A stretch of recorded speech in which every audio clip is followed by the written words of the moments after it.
le Syrie finalement a fini par être éliminé par donc les léopards de la République démocratique du Congo. On est à la fois triste mais heureux de ce parcours, n'est-ce pas, cher ami, mon cher ami Mohamed Lamine Souma? Bon, de mon côté, je peux dire que c'est un ouf de soulagement pour le Syrie national de ne pas se décourager. Les enfants n'ont pas démérité. Au moins, on a pu gagner quelque chose de cette CAN. Parce que comparativement aux années précédentes, après chaque match de poule, nous nous faisons éliminer dès les matchs à éliminatoire direct. Cette fois-ci, peut-être on a brigué ce sort. Sûrement, dans les années à venir, nous pouvons mieux faire. Donc, nous félicitons Kaba Diawara et son staff. Nous les encourageons. Nous pensons que le meilleur reste à venir.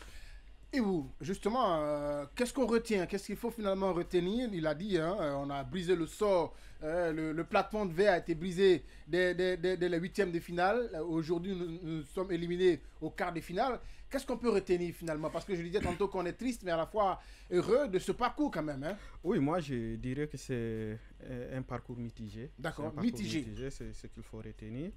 Si d'une part, il faut remercier quand même les joueurs. À un certain moment, ils ont fait des hauts et des bas. Et ils ont pu réussir certains matchs. D'autres, ils n'ont pas réussi, c'est le cas d'hier. Moi, je m'attendais plus, parce que pour moi, cette équipe congolaise, elle était tenable. Mais je pense qu'on a fauché par le coaching. Ça, c'est ce que je peux dire. Maintenant, l'heure est au bilan. Il faut tirer les leçons de cette CAN. Moi, je ne pense pas que la Guinée ait fait plus que les années antérieures. D'autant avant, on était à 16 équipes, on sortait comme Andrés en 8e finale et cette fois-ci, on est à 24 équipes, on sort toujours presque au même stade.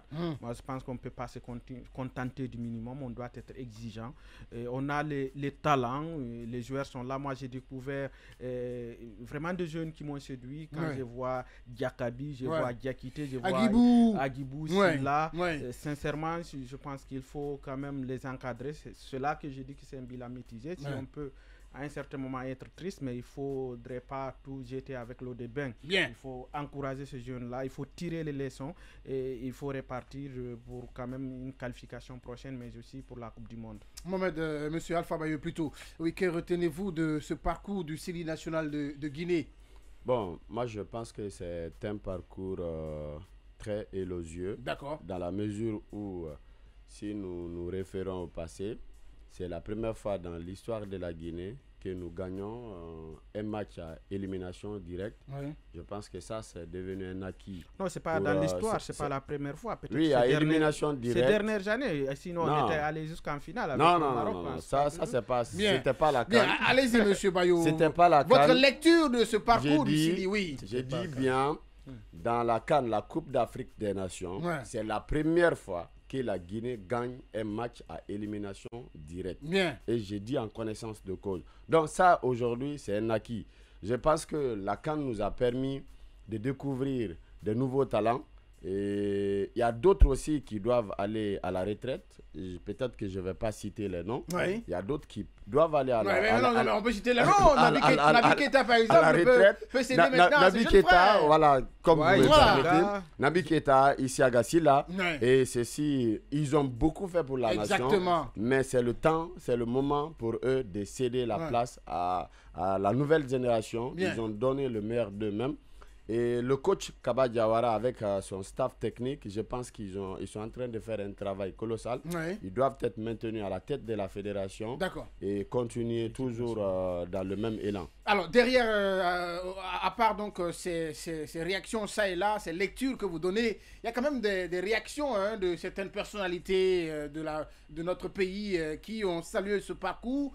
Et la réaction qui a retenu le plus notre attention, c'est bien cette réaction du général Mamadi Doumbouya, quand il dit par exemple qu'il salue ce parcours-là et qu'il faut donc maintenir la dynamique pour encore jusqu'en 2025. Est-ce que cela laisse entrevoir que le général veut continuer à rester jusqu'en 2025? Moi, je vous pose la question, messieurs. L'option 2025, le général avec le Syrie, est-elle tenable ou pas? Oui, en fait, dans sa communication, je l'ai suivi sur sa page officielle. C'est ça. Et quand il dit que nous devons maintenir la dynamique pour aller à la course de 2025... Il dit exactement, pour ne pas t'interrompre, tirons maintenant les leçons et préparons-nous pour les prochains défis, notamment la CAN 2025. C'est ce qu'il dit le général. Oui, c'est le Sili. C'est le Sili en tant que tel. Mais pas lui. Mais pas lui en tant que je comprends maintenant, tel. En tout cas, moi, selon mes analyses. Donc, il souhaiterait que le Sili soit, en tout cas là, et plus dynamique que les années précédentes en 2025. Oui. Mais pour moi, pour une fois, il faut dépolitiser les choses. Non, c'est pas politique. Oui, hein? mais on parle si de la vous réaction pensez... du général. Non, en tout cas. oui, la réaction du général, elle est précise. Dans la mesure où il ne parle que de l'équipe nationale. D'accord. Et nous avons la prochaine CAN dans 1 an et demi qui se tiendra au Maroc. Tout à fait. Donc, s'il dit de tirer les leçons et de se préparer pour la nouvelle CAN, cela n'a rien à voir avec l'aspect politique ou vraiment ce que vous pensez, non? Pour lui, après chaque rendez-vous, il y a des leçons à tirer. Il faut voir ce qui a marché, ce qui n'a pas marché, en vue de corriger l'avenir. Donc, s'il parle de ça, pour moi... Pour vous, c'est comme ça. C'est pas pour moi... comme ça, vous comprenez. Non, c'est pas comme ça, je comprends. C'est comme ça, on doit comprendre. Non, c'est comme ça, et c'est comme ça, nous devrons comprendre. Bien. Donc, non, on n'est pas obligé de comprendre comme ça, même si j'ai souscrit avec M. Bayo. Pour moi, quand même, c'est une communication qui ne devait pas faire l'objet de polémique. C'est un chef d'État, il a encouragé l'équipe. Et puis, le souhait, c'est de répartir en 2025. Maintenant, ce que moi j'ai dit par rapport aux intentions cassées, si le peuple ne s'élève pas, le colonel peut rester. Mais quand même, nous sommes au football. Nous sommes au football. D'accord. Pour moi, ça n'a rien à voir. Ça n'a rien à voir. Voilà, le football reste le football. Le football reste le football. Voilà, c'est seulement ce cadre qui nous unit pour une fois. Donc, acceptons de ne pas politiser encore ce football. Alors, je reste justement avec toi. Dans ce contexte-là, il y a quand même ce sale temps que passe la presse ces derniers temps, en tout cas ces derniers moments en Guinée. Certains médias restent brouillés, d'autres retirés. Le secrétaire général donc, du SPPG en prison. On réclame donc sa libération, entre autres. Est-ce qu'aujourd'hui, la question de savoir si la presse est-elle menacée ou est-elle en danger, comment vous la comprenez au FNDT, le sale temps de la presse actuellement, mon cher Mohamed Lamine Souma? Nous déplorons, comment dirais-je, l'arrestation de notre camarade M. Pendessa. Oui. Mais nous n'aimons pas que les gens se cachent derrière leur entité pour ne pas faire face à la justice.